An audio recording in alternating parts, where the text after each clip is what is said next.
Hermanos, que el Señor les bendiga mucho.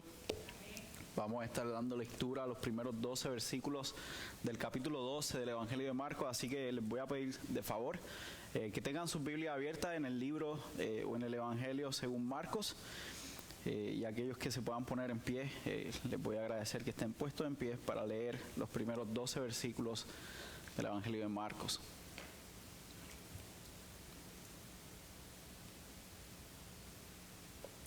Dice así la palabra del Señor. Entonces Jesús comenzó a hablarles en parábolas. Un hombre plantó una viña y la cercó con un muro, cavó un estanque debajo del lagar y edificó una torre. La arrendó a labradores y se fue de viaje. Al tiempo de la vendimia envió un siervo a los labradores para recibir de los labradores su parte de los frutos de la viña. Pero ellos, echándole mano, lo golpearon y lo enviaron con las manos vacías. De nuevo les mandó otro siervo y a él lo hirieron en la cabeza y lo trataron vergonzosamente. Envió a otro y a este lo mataron. Y así con muchos otros, golpeando a unos y matando a otros. Todavía le quedaba uno, un hijo amado, y le envió a este último diciendo: respetarán a mi hijo. Pero aquellos labradores se dijeron entre sí: ese es el heredero, vengan, matémoslo y la heredad será nuestra. Echándole mano lo mataron y lo arrojaron fuera de la viña. ¿Qué hará entonces el dueño de la viña? Vendrá y destruirá a los labradores y dará la viña a otros. Ni aún esta escritura han leído. La piedra que desecharon los constructores, esa en piedra angular se ha convertido. Esto fue hecho de parte del Señor y es maravilloso a nuestros ojos. Y procuraban prender a Jesús, pero temían a la multitud porque comprendieron que contra ellos había dicho la parábola. Y lo dejaron y se fueron. Oremos. Señor Dios poderoso, a ti damos gracias y te damos gracias, Señor, específicamente por esta tu poderosa palabra. Te pedimos, Señor, que seas tú ayudándonos a entender tu palabra y que seas tú, por medio de tu Espíritu Santo, abriendo nuestros ojos para que la podamos entender y para ver las maravillas que hay en tu palabra. Que sea aplicada a nuestros corazones en este día y que tu iglesia pueda ser edificada por ti mismo, Señor, a través de tu palabra. Te pedimos esto en el nombre de tu Hijo amado Jesús. Amén. Vamos, pueden tomar asiento. Yo no sé cuántos de ustedes han visto algunos deportes que se juegan usualmente en conjunto. Recientemente aquí en Estados Unidos se estaba celebrando un torneo que es muy popular en el mes de marzo. Alejandro, sé que está sonriendo, los Gamecocks ganaron, así que felicidades a los fanáticos de ellos. Pero los deportes que se juegan en conjunto, en este caso el baloncesto, tenemos a un grupo de jugadores que están jugando y que ellos se rigen bajo un coach o bajo un dirigente. No sé si ustedes han visto juegos donde los jugadores tratan de irse en contra de su coach y hacer lo que ellos quieren hacer. Yo cuando era un niño tuve la oportunidad de participar de uno de estos equipos y en un juego en particular hubo uno de los compañeros del equipo que decidió irse completamente en contra del coach, de lo que el coach decía. Empezó a debatir con el coach mientras estaba jugando y el coach no lo sacaba porque era muy bueno, y el muchacho hacía lo que él quería hacer. Hasta que en un momento el coach dijo: lo siento, te voy a sacar del juego y no vas a volver a jugar. El muchachito por un momento pensó que él estaba en control porque era bueno y como él estaba en la cancha, él podía hacer lo que a él le parecía. Sin embargo, realmente el que tenía la autoridad y el poder para decidir lo que iba a pasar dentro del equipo era el coach, y lo llevó a cabo. En el pasaje que nosotros vamos a ver en esta noche, nosotros vemos que hay alguien que sí tiene una autoridad. Y lo que vamos a estar viendo es que esa autoridad, que en este caso es Jesús, su autoridad no puede ser refutada. La autoridad de Jesús, hermanos, como vamos a ver en el pasaje, no puede ser refutada. ¿Por qué? Porque es dada por Dios mismo y el no sujetarse a esa autoridad trae consecuencias. ¿Okay?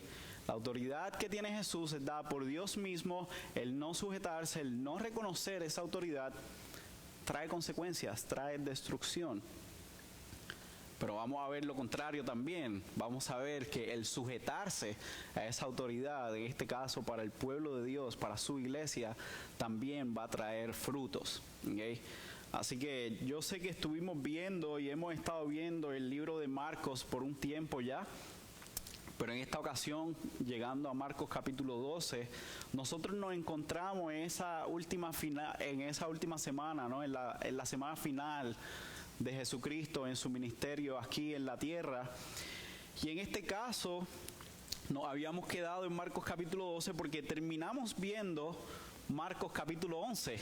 ¿Y qué fue lo que vimos en Marcos capítulo 11? Les quiero refrescar un poco la memoria. Y es que los principales sacerdotes, los escribas y los ancianos, como vemos en el versículo 27 del capítulo 11, comenzaron a cuestionar, a poner en duda la autoridad de Jesús. Y en esa ocasión nosotros vimos que hubo algo que aparentemente se quedó sin respuesta. Hubo algo que no se terminó de concluir. ¿Por qué? Porque ellos le están haciendo a Jesús una pregunta: hey, ¿con qué autoridad tú estás haciendo estas cosas? Y Jesús le hace otra pregunta a ellos y les dice: ¿de quién era el bautismo de Juan? ¿Cómo era que ustedes estaban haciendo eso? Y ellos le están diciendo: no le podemos decir, porque si le contestamos de esta manera, él va a decir esto, y si le decimos lo otro, nos va a decir lo otro. Así que aparentemente se queda esto sin respuesta, porque cuando ellos le dicen a él, y vamos a ver ese versículo, ellos le dijeron en el versículo número 33, no sabemos. Y Jesús les dice en ese mismo pasaje: tampoco yo les diré con qué autoridad hago estas cosas. Así que la pregunta que todavía ellos tienen cuando ellos están cuestionando la autoridad de Jesús, aparentemente se queda en el aire. Pero no se queda tan en el aire porque Jesús y Marcos nos está poniendo estas historias una detrás de la otra para que veamos cómo Él va a responder ante esa pregunta que aparentemente se quedó sin respuesta. Y lo primero que Marcos hace es que nos pone este relato donde Jesús comienza a hablarles en parábolas, dirigiéndose específicamente a este grupo de hombres que estaban cuestionando la autoridad de Jesús. Y Jesús le está haciendo esta parábola y le está diciendo: aquí lo que tenemos y lo que está pasando es esto, que hay un hombre que planta una viña, la cerca y luego pone a unas personas a que se encarguen de esa viña. Cuando llega el tiempo de la colecta, Él envía a alguien para recoger lo que le toca a Él, lo que le pertenece a Él, porque Él es el dueño de la viña. Pero estas personas que había puesto para que cuidaran, para que labraran esa viña, se creen que la viña ahora es de ellos y no les quieren dar al dueño de la viña lo que le corresponde a él. ¿Y qué hace este hombre? Envía a unos, ellos lo golpean, no le dan nada. Envía a otros, lo hieren en la cabeza, no le dan nada. Envía a otros y a otros y a otros, lo matan, lo hieren, hasta que él envía a su hijo amado, ¿no? Dice que tenía a uno y él dice: a este lo van a respetar en el versículo 6, pero aquellos labradores, aquellos hombres que estaban cuidando de esa viña, decidieron hacer lo mismo, decidieron matar a ese hijo amado que había enviado este hombre para recolectar lo que era suyo. Y Jesús les pregunta a ellos, recuerden que esta parábola a Él se le está dirigiendo a este grupo de hombres que habían puesto en duda su autoridad. Y Él les dice: ¿qué hace entonces el dueño de la viña? ¿Qué hace el que está realmente en autoridad? Y les dice: vendrá y destruirá a los labradores y dará la viña a otros. Y lo más interesante es que Jesús los lleva al Antiguo Testamento, Jesús los lleva a las Escrituras. Este grupo de escribas, de fariseos, de saduceos, como vamos a ver en el pasaje de hoy también, que Jesús está trabajando con ellos, estaban poniendo en duda la autoridad de Jesús y iban a comenzar a tratar de utilizar las Escrituras de una manera incorrecta para tratar de atrapar a Jesús. Y Jesús va a las Escrituras y les dice: ¿ustedes no han leído esto? ¿Ustedes no entienden esto? Y Él los lleva al Salmo 118. Usted puede anotar por ahí Salmo 118, versículo 22. Y les cita esto y les dice: la piedra que desecharon los constructores, esa en piedra angular se ha convertido. Esto fue dicho o hecho de parte del Señor y es maravilloso a nuestros ojos. La piedra que fue desechada por los constructores es la piedra angular sobre la cual todo el edificio va a ser construido. ¿No? Entonces Jesús está enseñándoles y demostrándole a ellos: ustedes son esos hombres malvados que Dios les dio a cargo el pueblo de Israel para que lo nutriesen, para que produjeran fruto para el Señor, y ustedes no han hecho eso. Ustedes han pensado que esto es de ustedes, ustedes se han enriquecido, ustedes han buscado que todo sea para ustedes, y el pueblo no está produciendo fruto.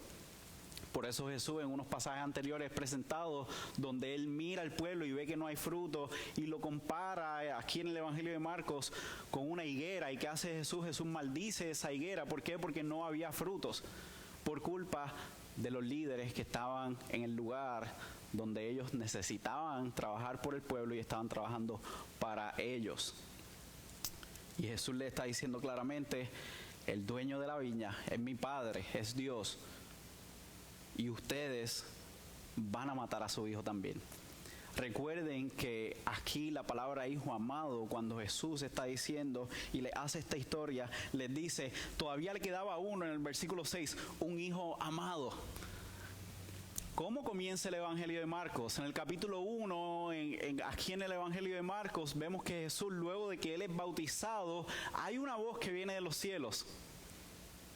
Y es Dios mismo y dice: este es mi hijo amado. Así que Jesús está utilizando un lenguaje muy similar, diciendo nuevamente: hey, yo soy el Hijo de Dios, yo soy Jesús, yo soy el que tiene toda la autoridad dada por el Padre. Pero aún así, Él estaba también señalando a que estos hombres, en varios días, hoy es el día martes, pensemos y tratemos de meternos en la historia, que este es el día martes, el viernes. En varios días estos hombres iban a seguir hacia adelante con su plan de matar y destruir a Jesús. Y aparentemente ellos sí lo matan, pero no logran destruirlo, ¿no? Así que Jesús le está demostrando que ellos habían sido puestos en una posición de autoridad, pero se les olvidó que la autoridad real era del Señor y que el Señor había enviado a su Hijo para recolectar fruto y ellos lo iban a matar. ¿Okay? Y el versículo 2 es bien interesante porque dice que ellos procuraban prender a Jesús, pero temían a la multitud, porque comprendieron que contra ellos había dicho la parábola. Esta es la primera parábola que ellos entienden. Esta es la primera parábola que este grupo de religiosos logra entender, donde Jesús les dice: ustedes van a ser destruidos. Hermanos, aquí Jesús está mostrando: toda la autoridad de Dios me ha sido dada a mí. Yo tengo la autoridad. Yo soy el Hijo de Dios que he venido para salvar a lo que se había perdido, para que entonces sí haya fruto, donde ustedes no han podido hacer eso y ustedes se han ido en contra de mi autoridad. Ustedes van a ser destruidos. Hermanos, la enseñanza, la autoridad de Jesús no debe ser refutada. ¿Por qué? Porque eso trae destrucción.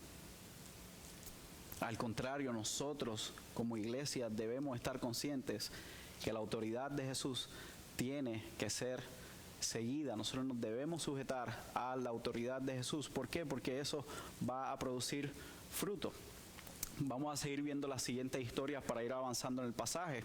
Versículo 13, y recuerden que todas estas historias nos van a estar lidiando con la autoridad de Jesús. Versículo 13, pero enviaron a algunos de los fariseos y de los herodianos para sorprender a Jesús en alguna palabra. Cuando ellos llegaron le dijeron: Maestro, sabemos que eres veraz y que no buscas el favor de nadie porque eres imparcial y enseña el camino de Dios con verdad. ¿Es lícito pagar impuestos a César o no? ¿Pagaremos o no pagaremos? Pero él, dándose cuenta de su hipocresía, les preguntó: ¿por qué me están poniendo a prueba? Traigan un denario para verlo. Se lo trajeron y él les dijo: ¿de quién es esta imagen y la inscripción? De César, le contestaron. Entonces Jesús les dijo: den a César lo que es de César y a Dios lo que es de Dios. Y ellos estaban maravillados. Aquí en esta historia nuevamente Jesús va a seguir demostrando que Él es el que está en autoridad. Ellos tratan de ir a donde él de una manera muy política, diciendo, hey, pero aquí hay un emperador que tiene una autoridad y debemos responder ante él como la autoridad que es César. Y Jesús dice, ok, traigan la inscripción, vamos a ver de quién es la imagen que está puesta en la inscripción. Y lo traen y él dice, ¿de quién es esa inscripción? Y ellos le dicen, de César. Entonces Jesús le está diciendo a ellos, sí, hay algo que le pertenece a César, el dinero que ustedes tienen en sus manos, dénselo a él, pero hay algo que le pertenece al Señor. Y es que tu cuerpo entero, tu vida entera le pertenece al Señor. ¿Por qué? Porque Dios puso su imagen en nosotros.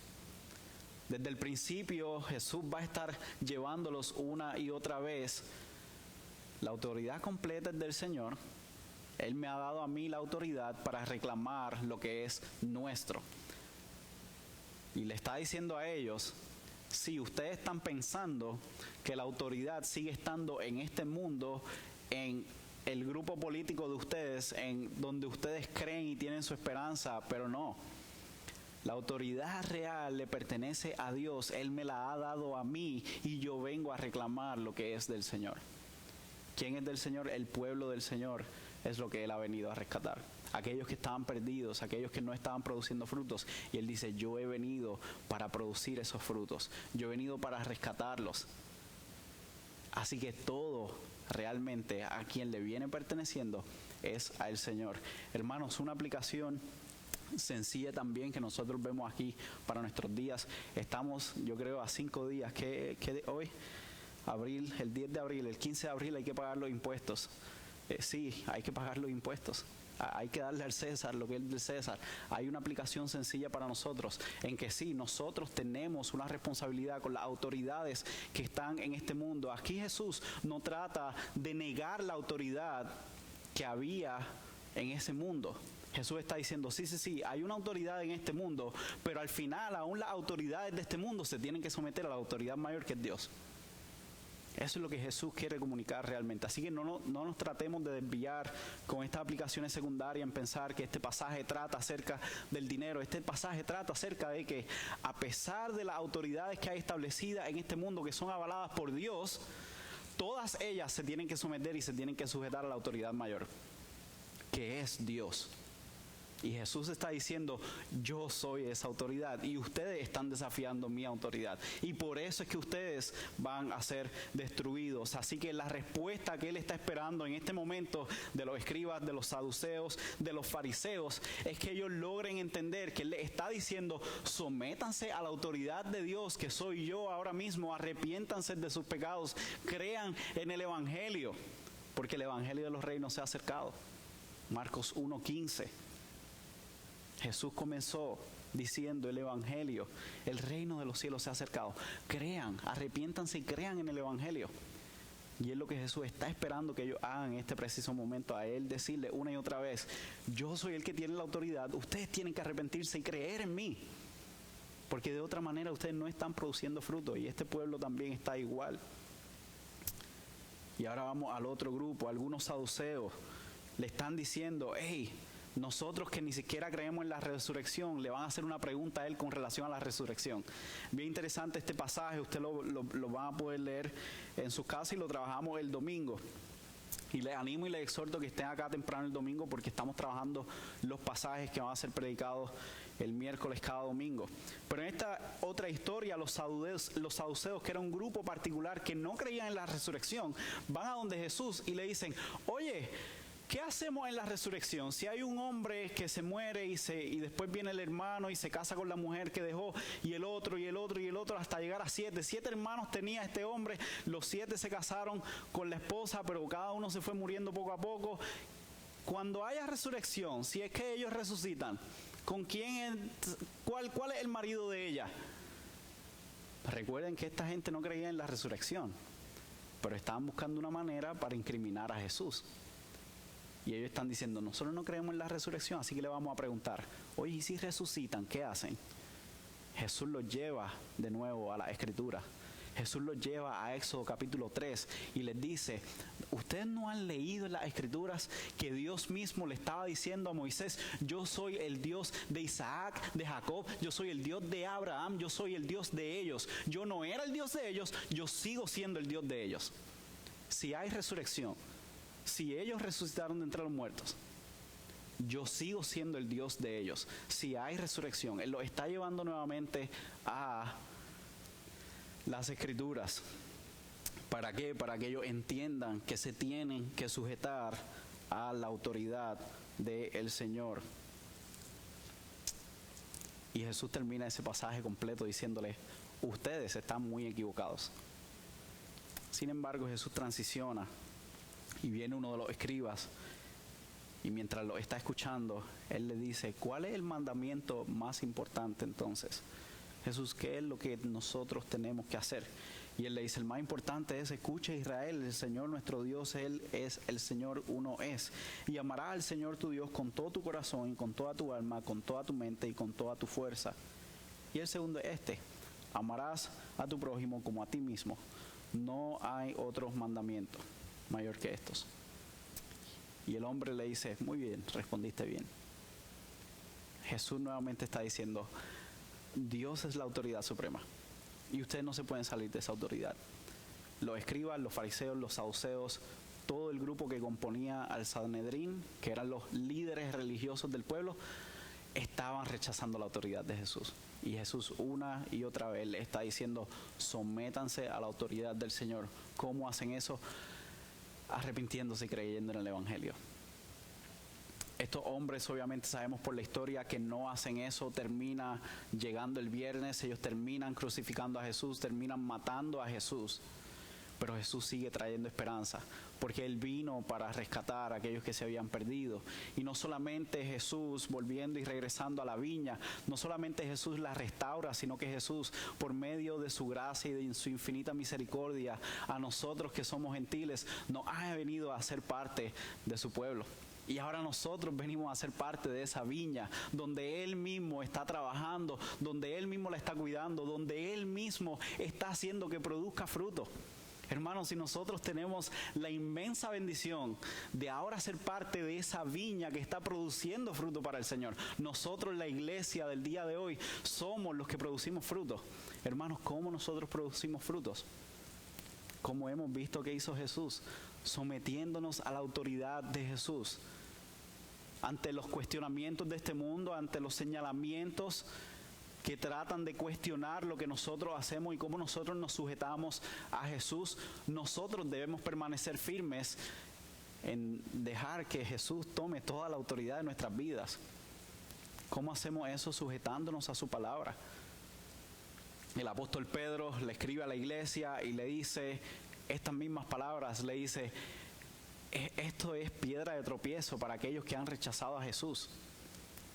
Y después él le dice, pero nosotros, la iglesia del Señor, hermanos, y es mi exhortación a ustedes, nosotros, la iglesia del Señor, en este momento tenemos el Espíritu Santo del Señor dentro de nosotros, así que tenemos todo lo necesario para nosotros poder vivir conforme a la palabra de Dios. Persistamos estudiando la palabra del Señor. ¿Para qué? Para que podamos vivir conforme a la palabra de Dios. Persistamos en la oración, hermanos, para traerle al Señor todas nuestras preocupaciones y para también dar agradecimientos a Él y saber que estamos hablando y sujetándonos a la autoridad de nuestro Señor. Eso produce fruto en nuestras vidas. Y por último, vivamos en comunión unos con otros. Reconozcamos que el Señor nos ha puesto en esta iglesia local para que nosotros podamos servirnos unos a otros y de esa manera mostramos la sujeción ante la autoridad de Jesús. Finalmente, proclamemos el Evangelio. Es lo que le dice el apóstol Pedro a la iglesia. Les dice, ustedes que han sido rescatados, que ahora son parte de esa viña que produce fruto, anuncien las virtudes de aquel que los trajo de las tinieblas a su luz admirable. Así que compartamos el Evangelio con fidelidad, porque el Espíritu Santo de Dios está en nuestras vidas. Oremos. Señor Dios Todopoderoso, te damos gracias por este tiempo que nos permite estudiar tu palabra. Y te pido, Señor, que seas tú produciendo fruto en esta tu iglesia, en este tu pueblo. y que nosotros siempre vivamos sujetos a tu autoridad, sabiendo que tu autoridad es buena, Señor, es sabia y es también para nuestro bien. Te pedimos esto en el nombre de tu Hijo amado Jesús. Amén.